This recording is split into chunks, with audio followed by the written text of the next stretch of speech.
All right, welcome back to Daybreak, the show that brings what you need to think about as you start the day. And we start with the voices that the Parliamentary Service Commission gave towards the end of last week in as far as the salaries for members of Parliament are concerned. But they are saying we are a different category of state officers. Excuse me, Lynn Mangich. How dare you think we are different? Did you come here just the other day? We vetted you here and we decided to give you this job. We didn't give you a job to come and vilify us. We didn't give you a job to come and show us your hatred for us. The most difficult job in Kenya today is to be elected a member of parliament. Let somebody try. It's the most difficult. Why do you demean it? Wanaenda wanakaa na mkono wa executive. Wanawapangia mambo yao, wanawafanyia mambo yao, yanakuwa ni siri, lakini yetu utamwona mwenyekiti si yule aliyetoka, hata huyu mpya ni kama amelishwa sumu moja tu ya kutuchafulia sisi majina. We will not allow the application of roadside instructions by SRC in order to demean the role of member of parliament. SRC assumes members of parliament are people who have not gone to school. So we don't know how to read budgets. We don't understand what is in that budget. We know how much is being given to cabinet secretaries for house allowance. Yeah. And it is not in their pay slip. It is not even being taxed. So why are we doing this? Okay, so that is Naomi Shaban. She's a member of parliament and also a commissioner with the Parliamentary Service Commission. Eden Kenan is also a commissioner there. And I want to begin with you. She claims that state officers or the category of cabinet secretaries receive a housing allowance and it's not on the pay slip, it's not taxed.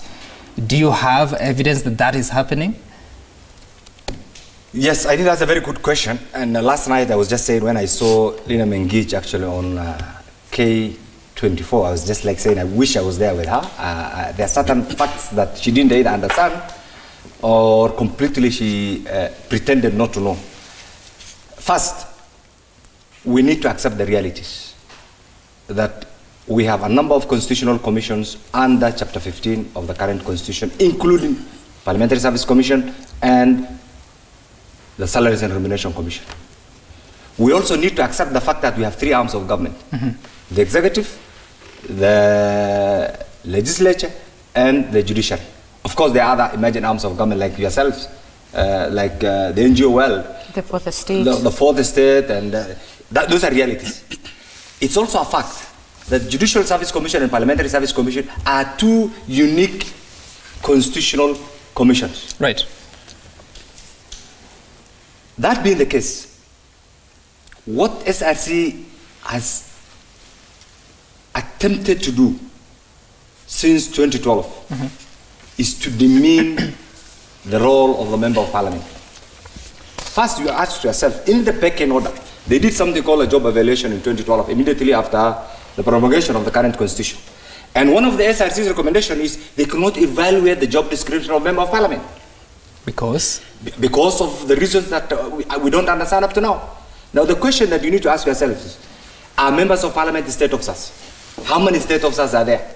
What are the benefits that they enjoy as a result of the being a state officer? Being a state officers. Why are members of parliament being treated separately from the other state officers? And I'll tell you for sure. In the 10th parliament, the salary of a member of parliament was about 810,000.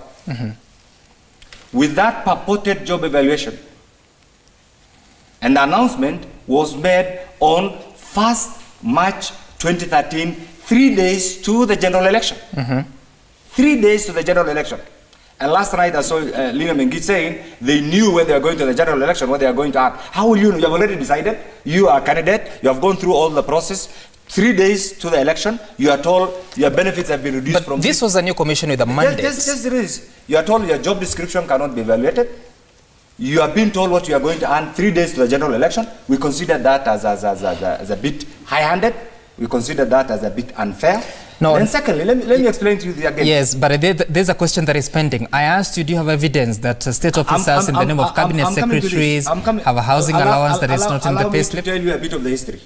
Again in 2017, on 7th July 2017, the same Salaries and Remuneration Commission again came up with a package for the next category of members of parliament for the 12th parliament. Why will you wait for less than 3 weeks to a general election to again inform the incoming members of parliament of their benefit? Again, we consider that as unfair. Now, but it was a review upwards? No, it was a review downward from whatever it was to 500 something 32. No, currently 621. No, that is progressive. What happened, and now coming back to the question, you need to ask yourself, in the pecking order, starting from the president is number 1. The member of parliament has been placed at number 44. Ask yourselves, under the 3 arms of government, the key decision makers, the supreme decision making organ of the executive is the cabinet.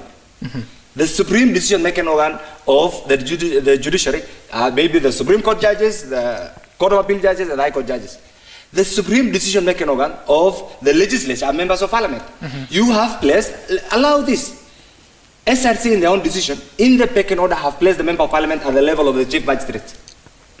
And 44 in the pecking order. Where is the fairness? From 1 to 44, from the president to the member of parliament who has been placed number 44, who are the other people? You know who are the other people? Deputy secretaries, herself, other commissioners, from 1 to 44. So, supposing that is true, please answer my question. I'm answering your question. So what she has done, and I challenge, we will make it public. We will make it, I challenge the SRC to make it public, including one that they had entered with another arm of government in December last year for the taxpayers, so that we know they are genuine. In fact, SRC has slowly transformed itself into an attack dog by the executive. No, Commissioner. Allow me please, to the evidence that CSs are getting a housing allowance. Absolutely, and she knows. How much is it? You know, over 300. As house allowance. As house allowance, which Since is not when? even their pay slip. And in fact, last night she was on record. In fact, she used a term that I didn't like last night, and I will forgive her. It's because of ignorance. There's this position called the CAS, Chief Administrative Secretary. It is not the work of the Salaries and Remuneration Commission actually to amend a constitutional provision and say the following also in addition to the other state officers. Right. That required a constitutional amendment. So the challenge right now is they are playing politics with the role of member of parliament. All right, Senator, you're too quiet. Jump into this conversation. So, do you feel, you guys feel that SRC is discriminating you, but why haven't you then engaged them by yourselves? A lot of bodies have been created under the Constitution. We have the Parliamentary Service Commission, where my senior here is a member, and its job is to make sure that members of parliament are given the tools they require to do their work, they are given an environment that can enable them to deliver, and their welfare is also taken care of. PSC does that by talking to other constitutional commissions like SRC, even CRA, Public Service Commission, etc. I mean, TAC, Teacher Service Commission, also does something similar to what Mheshimiwa Kenan does with PSC. So it's not an option? We expect that as PSC is doing its job, there would be certain consultations with the SRC. We have just spent some time on alternative dispute resolution.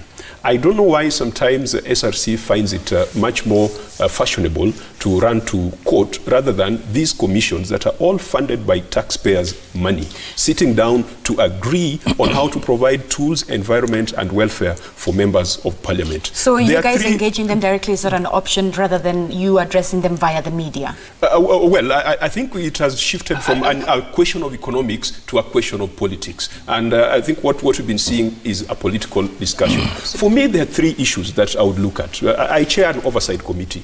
I would ask myself, is this payment legal?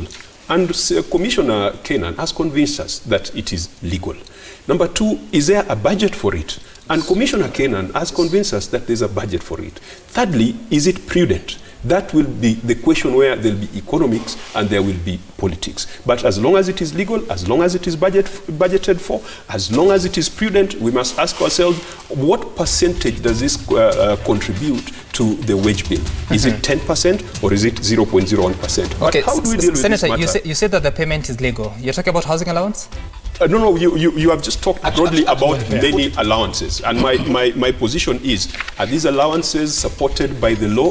What is the legality? Okay. And the commissioners have convinced us that that is the case. Finally, all right, I need to go to Governor. Allow me to cut you short. Let me tell you, if we can't address the way forward on this matter, some of my colleagues have been saying that they're doing too many harambes. This is not a harambe allowance. What we need to deal with in Parliament is to stop this business of weekends, people going around with the millions of shillings contributing to fundraisers. I mean, it's not the job of a member of parliament to harambes. Unfortunately, that has been the cultural thing. But what is a qualification for a member of parliament? If it is not defined, we shall never be evaluated. There are a lot of things that we need to do to deal with this thing. All right, it's okay that you say so, but SRC says that you receive a gross package which is a consolidated pay, including a housing allowance, but that's their word against yours. Governor Roba, when you look at all this, with all the money that you need at the county level, so where should we run to, the rest of us as Kenyans?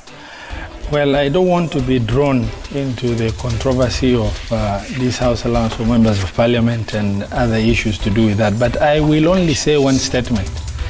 I wish, because they don't seem to disagree on issues of their welfare and that, I wish they'll easily agree on issues of division of revenue as easily as they agree on the issues of their welfare as it is. And that's what I want to say. Thank you very much. But I think there's a point. Yes. First of all, in closing, PSC being a constitutional commission acts within the law. Right.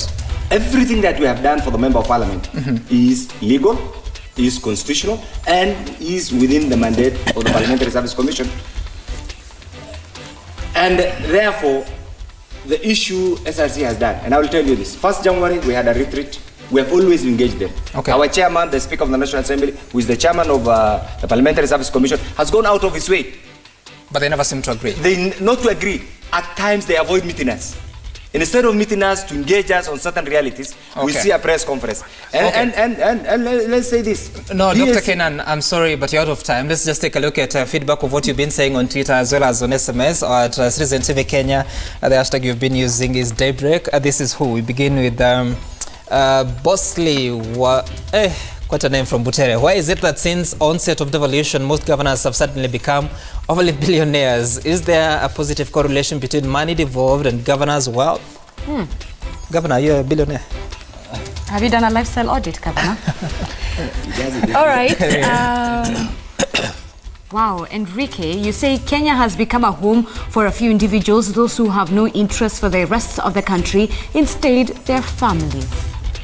Still on Twitter, Citizen TV Kenya, Francis Kigondo. I don't understand how counties can not scale down their budgets. If revenue is lower, everyone reduces their budget. Counties must not behave like children who can't live in reality. Let them reduce busy bodies in their governments and raise more on-source revenue. So an issue of living within their means. Right, and finally, Harry, you say the constitution is very clear that we have 48 governments. We can't have one government undermining the other 47. Let counties head to court for interpretation. Let the national government not undermine devolution at any cost. Very interesting views there from the viewers on Twitter. Citizen TV Kenya, Sam Gituku at Zizi_K, hashtag Daybreak. I wish we had time for you to respond, but that's our time. Governor Ali Roba from Mandera, Senator Moses Kajang from Homabay County, and Dr. Eden Kenan, Member of Parliament for Elders. Thank you so much for making time for us and making your contribution known to the nation.